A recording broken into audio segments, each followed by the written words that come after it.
All right, look, you guys have concealed carry firearms, right? A lot of my viewers do, especially since I play Escape from Tarkov, and it, kind of goes hand in hand that gun culture is a thing, right? So let's say, God forbid, you have a home invader and you have to protect yourself, or you're out and about and somebody's robbing a store in front of you and you decide to be a good Samaritan and step in. What people have a tendency to do is take care of the mental preparedness and the physical drilling preparedness side of things, but tend to overlook the third pillar, which is legal. In the case of the USCCA covers all three. If you're in that situation and you find yourself now arrested because the police are trying to figure everything out, and you end up, God forbid, in a civil suit where now you're defending yourself against the family or even the person that it was that you turned your firearm upon, in that situation, you might not necessarily have the scratch. So the USCCA provides not only a legal response team that helps you navigate all of this stuff, but also will provide the funds. In each one of their claim instances, they'll provide up to $2 million in costs associated with just the legal side of this. They'll provide up to $750 per day to cover that nut. That's kind of huge. And that's really only a small portion of what they do. They provide a lot of training, live classes, drilling, and even certification courses. From what I can tell, these guys are fantastic at what they do. And if that wasn't even enough, they provide 30% discounts for a whole bunch of brand name outfits out there. There's a really simple URL, usccapartners.com/onepeg. There's 3 levels of membership: gold, platinum, and elite. Each one has its own benefits, but no matter which one it is that you choose, you still get that legal defense and training materials that everyone could probably use, especially with the environment that we live in right now. You know what I mean? The USCCA is not an insurance company. A policy has been issued to the USCCA by Universal Fire and Casualty Insurance Company. That policy provides the association and its members with self-defense liability insurance subject to its terms, conditions, limitations, and exclusions. So give it a shot, guys. Check it out. Let me know what you think. I'll probably see you at a range somewhere in the near future. Okay? Peace. Tarkov players and streamers have come up with a lot of different challenges. Sometimes just to see if they can do it in the spirit of competition, and sometimes it's one of those things where you're trying to figure out something, anything, to break up the monotony of playing the same grind over and over and over and over and over and over and over and over and over and over and over and over and over and over again. At any rate, as is my community's way of doing things, we have a tendency to be always on the search for interesting challenges, and then add them to our little spin wheel.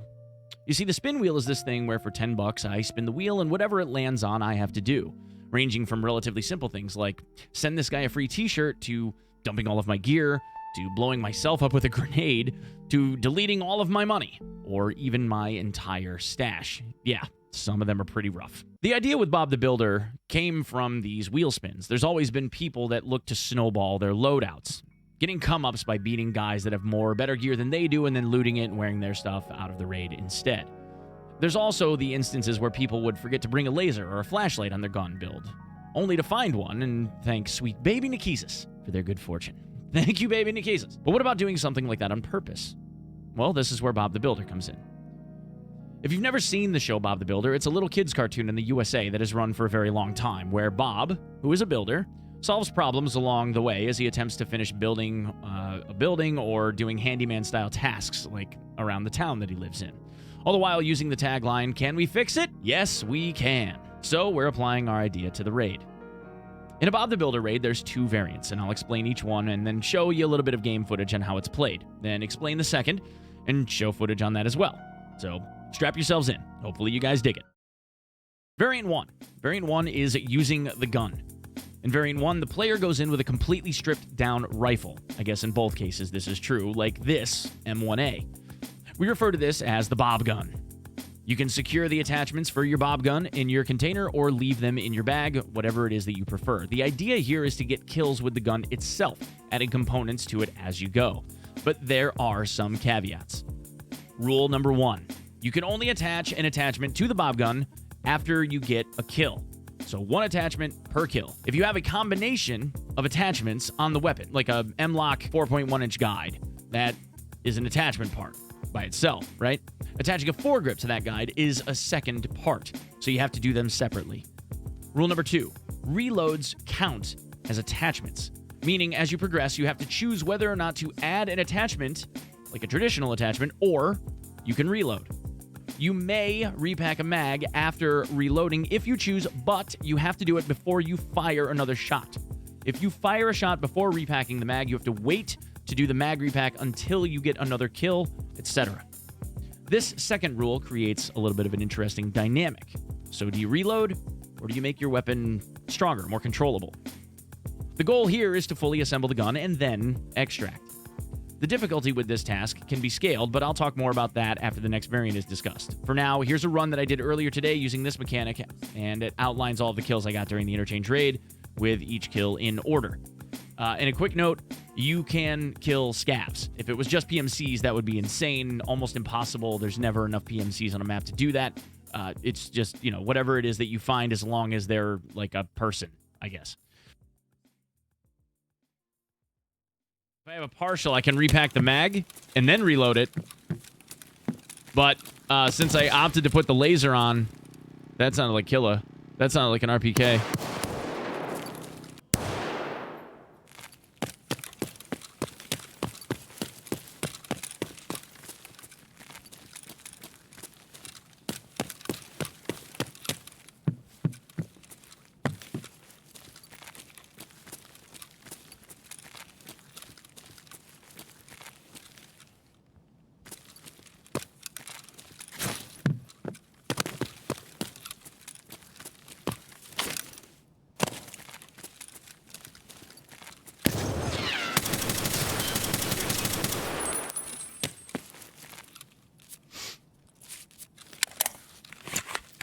Hey, what's up, bud?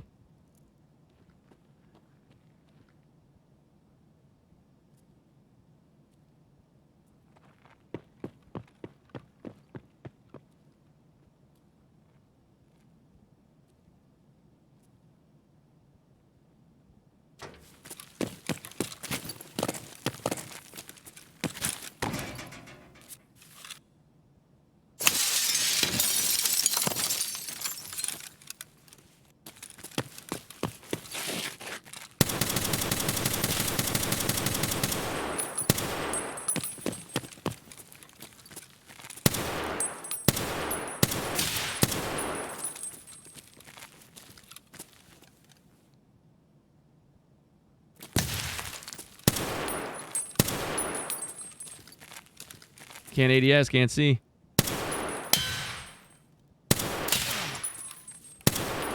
Got him. God damn.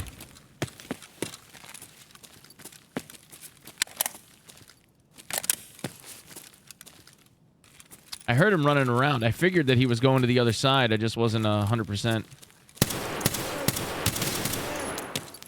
Oh. All right, never mind.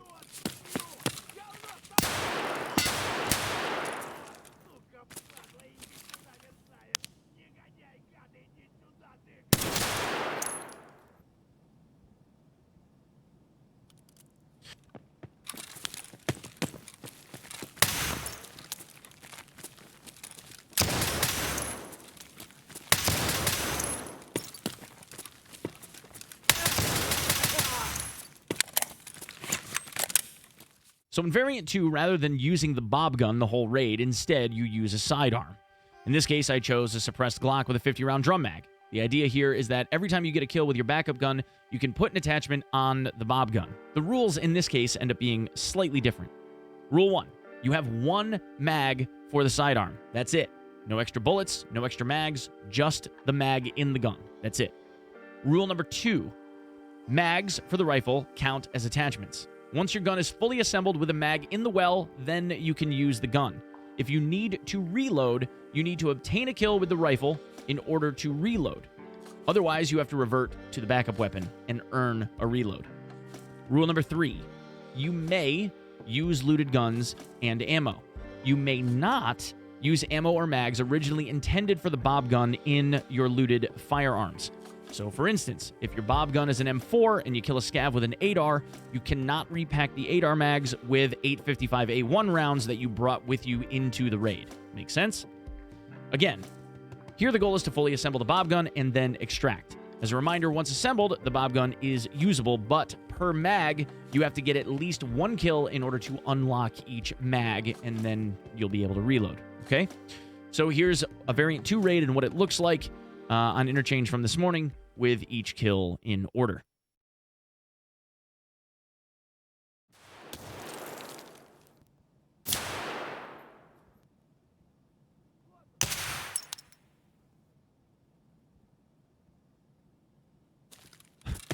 Ammo efficiency, chat. We're going for the ammo efficiency. Yeah, he's got a shotgun. I think he had a 153.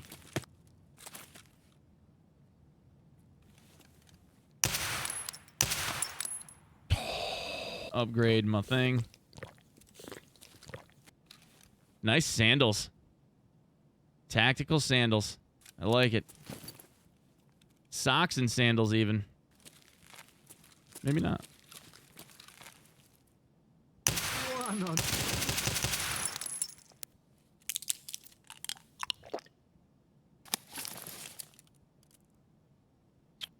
All right, I still got the shift grip left. And then I got the mags.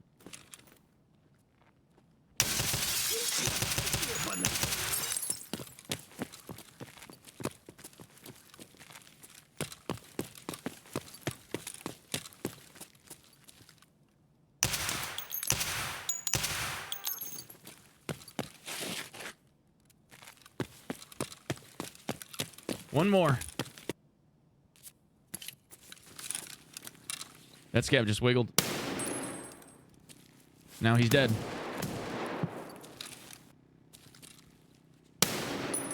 Now that one's dead. All right, there's an extra mag and my foregrip. Difficulty for these two challenge variants can be scaled based on a few different ideas I've had. In variant 1, you could make it harder or easier for you depending obviously on the type of ammo you brought, but also you can scale the difficulty of the challenge to how many attachments you're putting on the gun and whether or not you're separating out the mounts. If you want an easier time to start, try using irons and then upgrading your gun with a scope or red dot rather than trying to point shoot your first kill, and then increase the count required for a full assembly and see how far you can get. In variant 2, there's a little more you can do to play with it. Aside from the attachment counts, you can also remove the looted gun rule, making the pistol the only way you can rack up any attachment credit kills. You can also use a different pistol with a smaller mag, or you could even make your support gun like a max recoil SA-58 with irons. You know, like one of those ones without a stock and like the short 11-inch barrel that's got like 700 recoil. Yeah, you know what I'm talking about. The support gun could be anything, really, but the idea is that it's not going to be awesome. It's supposed to be challenging. Well, this is likely not the most challenging thing for guys that have a ton of experience or are proficient at Tarkov on a whole. I thought this was a challenge that could scale in difficulty and allow for some pretty simplistic rule sets while still offering up the ability to actually be challenging should people want that. So what do you guys think? Give it a shot and let me know how you do, yeah? If you can think of another variant, let me know, and I'll consider adding it to the variant list here. So yeah, thanks for checking this out. Please go check out the USCCA. They're really, really great people. Whoo! I hope you guys are having fun out there. You know, wash your hands, wear a mask, stay socially distant. You know, call your dad. And I'll see you in the next video, okay? Peace. Little nipper.